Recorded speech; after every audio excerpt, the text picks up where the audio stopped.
सुप्रभात बच्चों, आज हम बात करेंगे क्षितिज भाग 1। ठीक है, इससे पहले हमने पढ़ी थी कृतिका। बच्चों देखो, क्षितिज में हमारे दो पार्ट होते हैं, गद्यखंड यानी काव्यखंड, गद्यखंड यानी कहानी लेखन जो है वो गद्यखंड में आते हैं, और काव्यखंड ठीक है, जो कविताएं वगैरह वो काव्यखंड में आती है।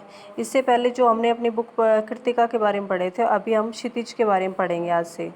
सबसे पहले मैं आपसे बात करूँगी कि हमारे कौन कौन से चैप्टर आएंगे और कौन सा इसमें से नहीं आएगा, जो एनसीईआरटी द्वारा हटा दिया गया है। पहला चैप्टर हमारा दो बैलों की कथा, ल्हासा की ओर सेकंड है। उपभोक्तावाद की संस्कृति जो थर्ड चैप्टर है हमारा, थर्ड, ये नहीं आएगा, ये एनसीईआरटी ने हटा दिया है। सांवले सपनों की याद फोर्थ है, ये भी आएगा। नाना साहब की पुत्री देवी मैना को भस्म कर दिया गया, ये भी आएगा। 6 है हमारा प्रेमचंद के फटे जूते और मेरे बचपन के दिन 7। और जो 8 चैप्टर है हमारा एक कुत्ता और एक मैना, यह है नहीं आएगा बच्चों। ठीक है, और आज हम बात करेंगे प्रेमचंद द्वारा रचित दो बैलों की कथा। हिंदी जगत के महान कथाकार प्रेमचंद द्वारा रचित इस कहानी में कृषक समाज और पशुओं के भावनात्मक संबंधों को बड़ी ही संजीदगी से उकेरा गया है। संपूर्ण ग्रामीण समाज के प्रतिनिधि के रूप में झूरियर तथा पशुओं के प्रतिनिधि के रूप में हीरा और मोती की जीवन वृत्तियों के प्रत्येक पहलू को उजागर किया है।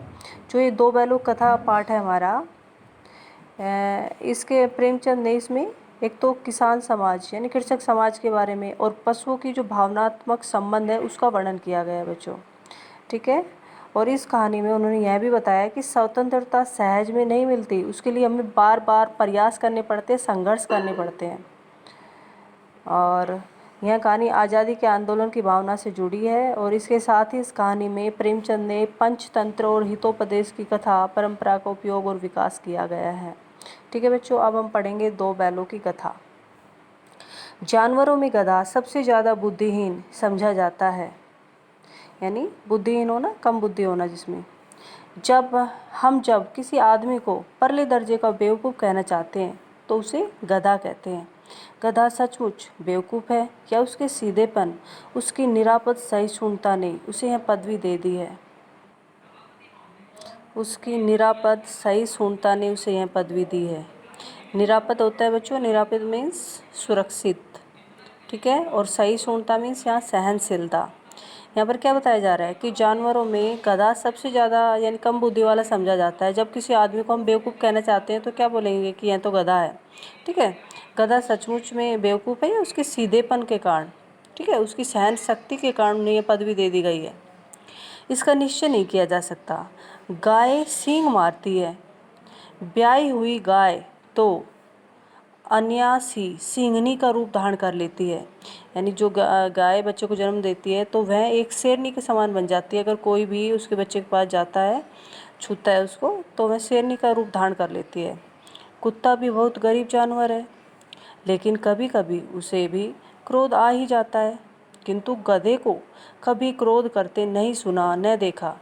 जितना चाहो गरीब को मारो, चाहे जैसी खराब सड़ी हुई घास सामने डाल दो, उसके चेहरे पर कभी असंतोष की छाया भी नहीं दिखाई देगी, क्योंकि वह हर समय आप जैसे यानी कि उसके मन में एक संतोष रहता है। ठीक है, ना उसे कभी क्रोध आता है, ना कभी गुस्से करते हुए देखा गया है।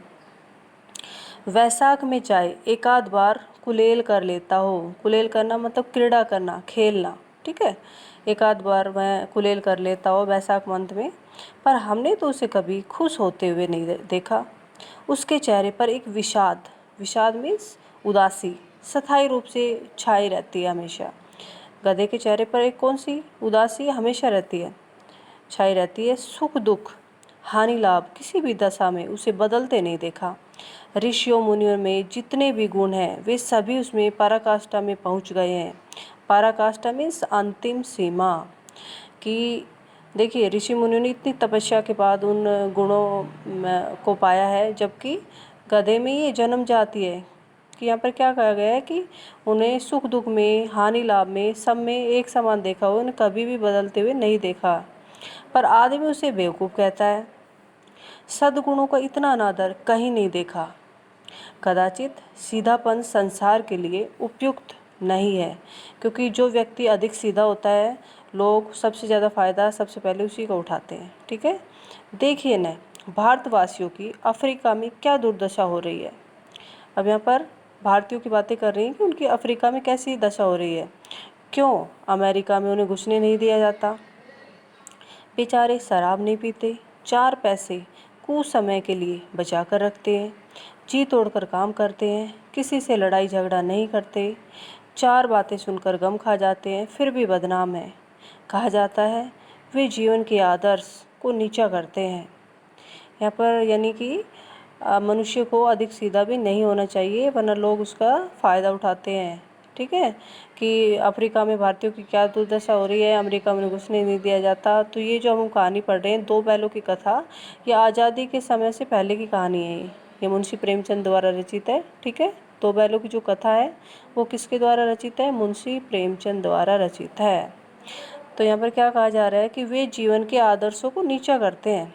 अगर वे भी ईंट का जवाब पत्थर से देना सीख जाते, ठीक है, तो वह भी सभ्य कहलाने लगते। जापान की मिसाल सामने है कि एक ही विजय ने उसे संसार में सभ्य जातियों में गण्य बना दिया। गण्य मीन्स गिनने योग्य, यानी देखा जाए तो जापान बहुत ही छोटा सा देश है, लेकिन जब उन्होंने एक विजय प्राप्त कर ली तो सभी देशों में उनका नाम है। लेकिन गधे का एक छोटा भाई और भी है जो उससे कम ही गधा है, और वह है बैल। जिस अर्थ में हम गधे का प्रयोग करते हैं कुछ उसी से मिलते जुलते अर्थ में बछिया के ताऊ का प्रयोग करते हैं।